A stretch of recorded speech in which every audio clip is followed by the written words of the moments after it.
So Fito is trying to tell Naofumi to try to be friends with the other three heroes. I understand where she's coming from, and there's two ways to view what she's saying, which I will get into. It's just like, the final lines with her saying, did Naofumi even try? Did he even try to say his piece on the matter of what's going on? I'm just like, are you really asking that question? Like, are you seriously asking that question to Naofumi?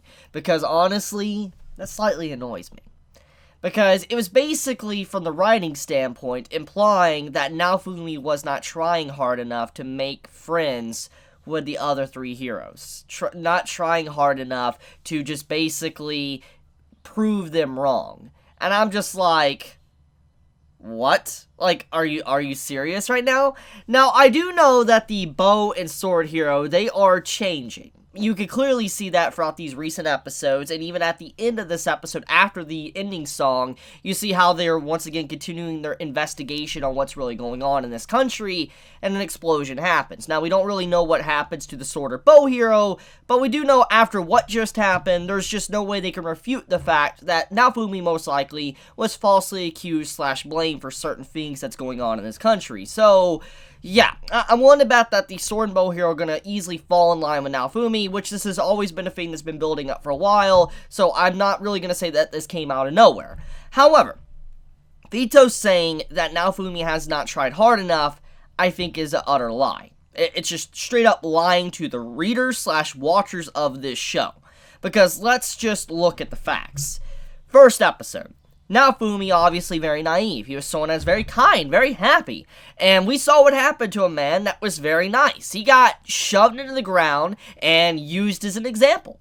And he tried to refute his own opinion, like refute what they were saying and said his own opinion or whatever. It's like, hey, she's lying, there's no proof or whatever, you used me, and nobody wanted to hear him. Nobody. He was basically thrown to the judge and executioner without any trial. He had no trial. He was basically all rights forfeited in that moment. He had no way to really state his own viewpoint or opinion on the subject because he already had what they wanted. They already got the opinion they wanted, so he never really had a chance of even saying what he wanted. And so at the time that he could even talk back, everybody, even the other heroes, sword and bow included, were pretty much done with the man where they didn't even want to hear him, and so they threw him to the dogs. And the entire country didn't like him. He was socially ruined. So no matter what Naofumi did, if he was to try to start to say something to random individuals, then they'd be like, oh, he's just a man that's very desperate. He's a liar. So Fito's saying that Naofumi did not try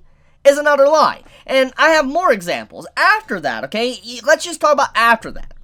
The other examples, like the whole race scene where there was tampering of magic, what mine did, to the scene to where there was a trial between, the spear hero and Naofumi. Even though, yes, the sword hero called it out, the point still stands. Because of everybody's opinion of Naofumi, there was nothing he really could do. He couldn't really say anything. And so at that point, in just being traumatized and constantly pushed down, you would just give up. You don't care about talking to these individuals that just don't want to listen to reason. Seeing Naofumi these recent individual times to where he's encountered the other heroes and mine and all that and not said anything is because there's no point. Why would you continue to talk to a brick wall? You're not going to get anywhere. So that is honestly so stupid for Fito to basically say that Naofumi did not try. And even trying to make us believe that he did not try is honestly, that's bad. Like, legitimately, that's bad writing. Like, that is. And I still like Shield Hero, but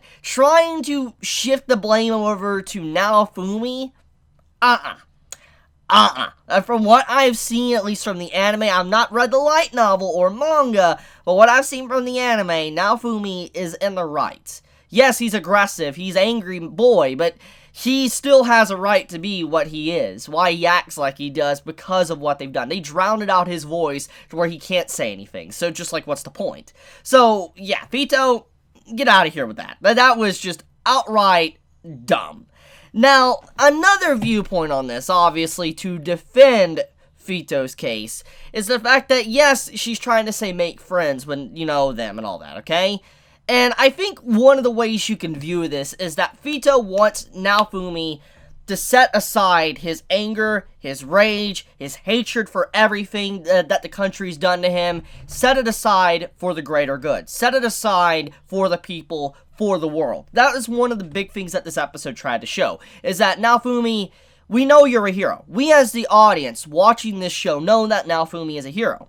He's aggressive, but he is definitely a hero. And the whole reason Fito even came in contact with Naofumi in this episode, she even downright admitted, is that he was the one that raised Philo, and he seemed to really have just what it takes to be a good hero. Like, for instance, out of all the, 4 heroes right now that's currently summoned, he is easily the best. And she basically admitted that. So she's like, I'd probably get very far with you, and that's why she probably talked to Naofumi. She's like, you're an honest and true hero. So if you really are what, I think you are and what you say you are, then you will put aside your anger for the people, because we do know that Naofumi cares. So I feel like that's another viewpoint on the subject and what Fito was probably trying to say. It just probably didn't come out right from either the translation of the subtitles or just the way the writer worded it. I have no idea, but at the very least, though, I understand that. Now let's talk about the killing of all 4 heroes. So Fito basically wants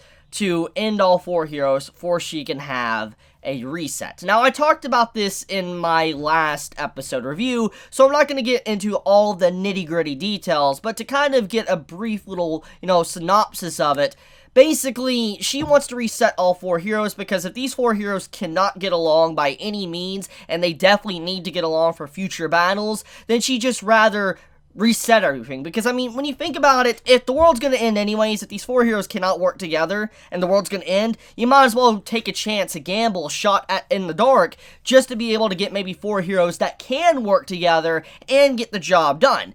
But there is a lot of risk there. Like the risk I talked about in my last episode review. If, let's say, hypothetically, Fito was to kill all 4 heroes, Naofumi and everybody, and resummon new ones, they would all be level 1.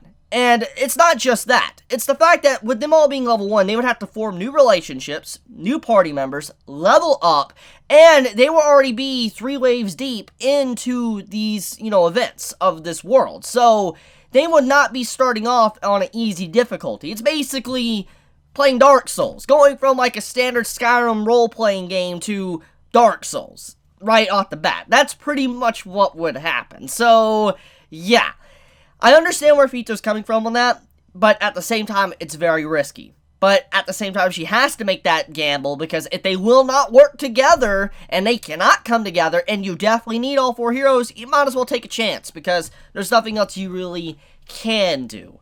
Now, speaking of which, let's talk about what Fito said about the waves. From what Fito was implying was that there is definitely a lot more going on here in these waves than we actually even begin to realize. Because she says there's choices that a hero has later on, once these waves start to become very big. And sometimes countries, civilizations will be given up. And that's basically what was stated. And I'm assuming that the city that these chocobos, the Philos, are staying in is actually probably a civilization that was given up for the greater good or something.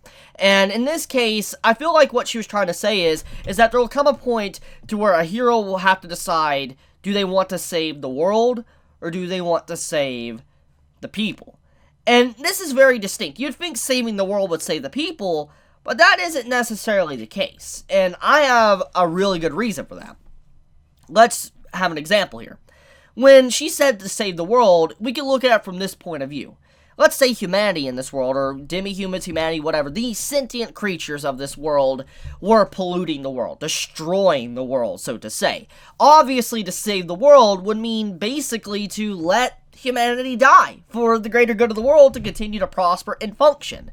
And it doesn't necessarily mean you have to save humanity to save the world. It means saving the world, for it doesn't come to an end, for all life on the world doesn't come to an end. So that is one way to look at it. And another, for the people, implies that you're willing to give up the world for the sake of the people.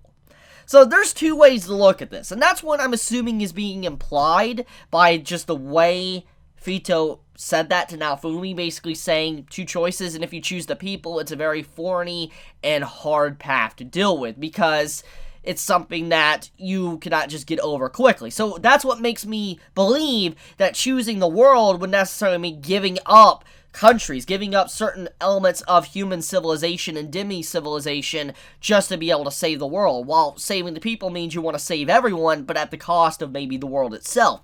That's what I'm assuming. So, yeah, I feel like there is definitely a lot more to these waves than we know, and also, Fito implies that she doesn't remember anything from the past. Like, she has a really short-term memory, but she does remember images, and we see this individual that is introduced in this episode through her flashbacks that is obviously the Shield Hero. At one point in time, it seems like Fito was raised by the Shield Hero, and that is very reminiscent of what, Naofumi is doing for Philo, raising her. So there is some correlation there, and that's probably why Fito went out of her way to even communicate with Naofumi, is because he's a Shield Hero. Her previous, master, someone that raised her, was a Shield Hero, so it probably all falls in line with that. But one of the big important details, though, is that there was a fight this episode between Philo and Fito. And to be honest, the fight was, I guess it was bad. It was bad. Like, it was an okay episode, obviously. It had some good world building and setup, but the fight overall was bad. Because if I really want to dissect it and just pull it apart, I was hoping that Philo would learn some tactics, learn how to think smarter, think better in these fights, because when you think about her previous exchanges and fights, she's always been about brawling, just brute forcing her way through every single fight. Now, once again, this is from an anime only. I don't know how the light novel is or the manga, so I can't really say exactly if the anime is properly adapting Philo as a character. But at the very least, from what I've seen from the anime, Philo is more about brawn. She's more about going in, beating the crap out of her opponent, and not really listening too well to Naofumi. She just goes all in. And the fight between Fito and Philo, I was under the impression that it might teach Philo to think smarter, not rush in and be tactical.